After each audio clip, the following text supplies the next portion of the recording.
Dah. Assalamualaikum warahmatullahi wabarakatuh.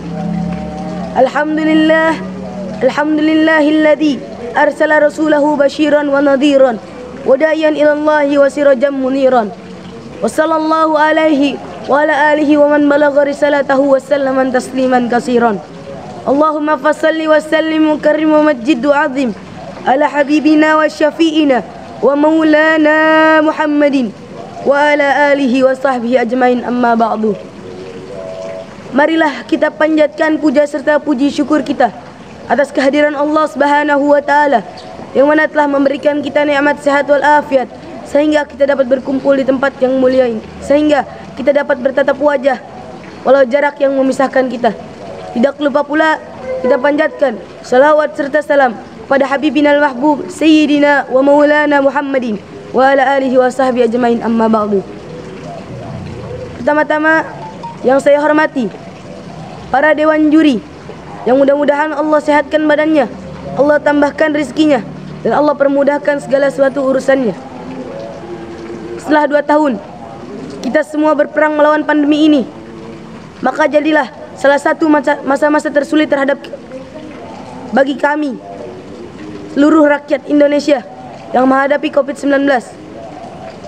Dan marilah kita berdoa bersama-sama untuk orang yang kehilangan nyawanya karena berperang melawan COVID-19, dan juga untuk seluruh masyarakat Indonesia yang saat ini masih berjuang menghadapi cobaan ini.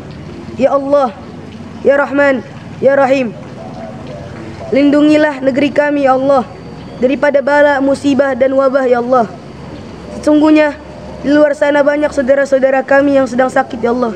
Maka angkatlah penyakitnya, karena sesungguhnya hanya kepadamu lah kami meminta pertolongan, dan hanya kepadamu lah kami menyembah ya Allah. Ya Allah, sesungguhnya Engkau Maha Pengasih lagi Maha Penyayang. Amin amin ya rabbal alamin. Penonton yang saya hormati, setelah kita ketahui bahwa kondisi di Indonesia sedang kelemahan, setelah kita ketahui bahwa sesungguhnya di negara Indonesia sedang lemah sektornya, terutama daripada sektor kesehatan dan sektor perekonomian.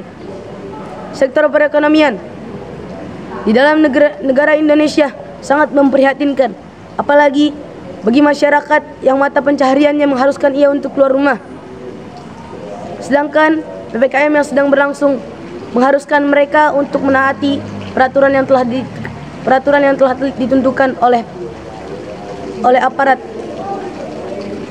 Dan juga demi menaati peraturan, demi Indonesia yang terbebas daripada virus corona, semua itu kita lakukan atas segala sesuatunya, termasuk PPKM yang telah diperintahkan oleh aparat hukum untuk Indonesia yang kita impikan dan kita nantikan.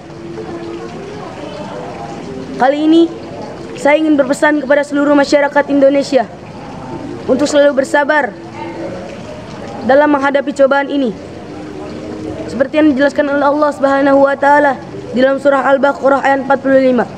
A'udzu billahi minasyaitonir rajim. Bismillahirrahmanirrahim. Wasta'inu bis-sabri was-salah wa innaha lakabiratun illa 'alal khashin. Sungguhnya jadikanlah sabar dan salat sebagai penolongmu, dan yang demikian itu sungguh berat kecuali bagi orang-orang yang khusyuk. Sabar memang selalu diutarakan dengan ikhtiar. Di dalam pandemi ini kita harus berbanyak bersabar, dan kita harus menjalankan berbagai ikhtiar sebagaimana yang telah dicontohkan oleh Allah Subhanahu wa taala dalam surah Al-Kahfi ayat 45.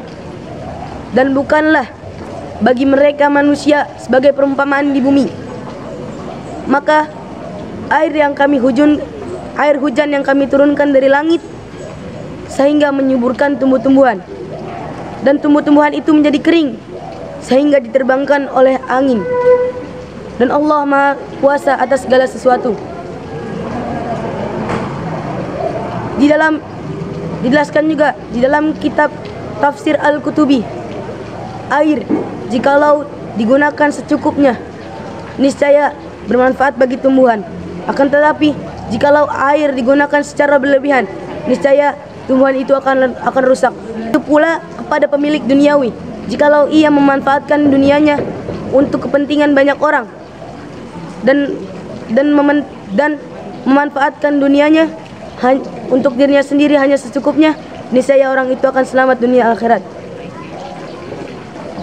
Bisa kita contohkan pula daripada kisah Nabiullah Ayub alaihissalam yang diberikan penyakit oleh Allah Subhanahu wa taala.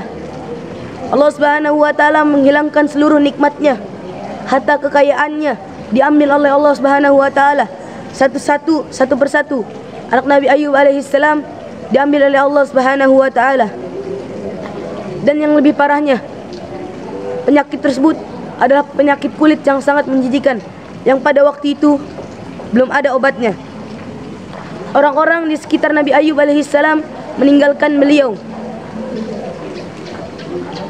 Setelah kurang lebih 18 tahun Nabi Ayub alaihissalam diberikan ujian terhadap Allah Subhanahu wa taala.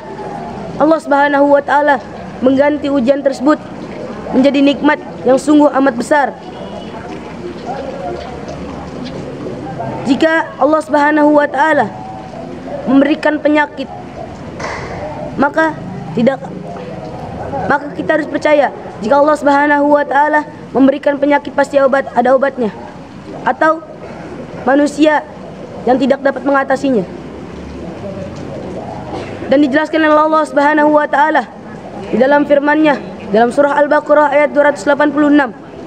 Sesungguhnya Allah Subhanahu wa taala memberikan cobaan kepada manusia sesuai dengan kesanggupannya, dan manusia melakukan kebaikan dari kebajikan yang ia dan manusia mendapatkan nikmat dari kebajikan yang ia usahakan dan mendapatkan sisa daripada kejahatan yang ia kerjakan. Jikalau kita sabar, kita akan mendapatkan dua kebajikan sekaligus, yakni terlepas daripada virus corona, dan insyaallah kita akan mendapatkan banyak pahala. Amin, amin ya rabbal alamin. Allah Subhanahu wa taala berfirman dalam Al-Quran, sesungguhnya hanya orang-orang yang bersabarlah yang dicukupkan baginya mereka pahala yang tak terbatas. Surah Az-Zumar ayat 10. Maka dari itu kita semua harus bersabar dalam ujian kali ini, dan kita harus memperbanyak ikhtiar. Mungkin cukup itu saja dari saya, kurang lebihnya mohon maaf.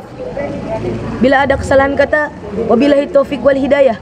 Wassalamualaikum warahmatullahi wabarakatuh.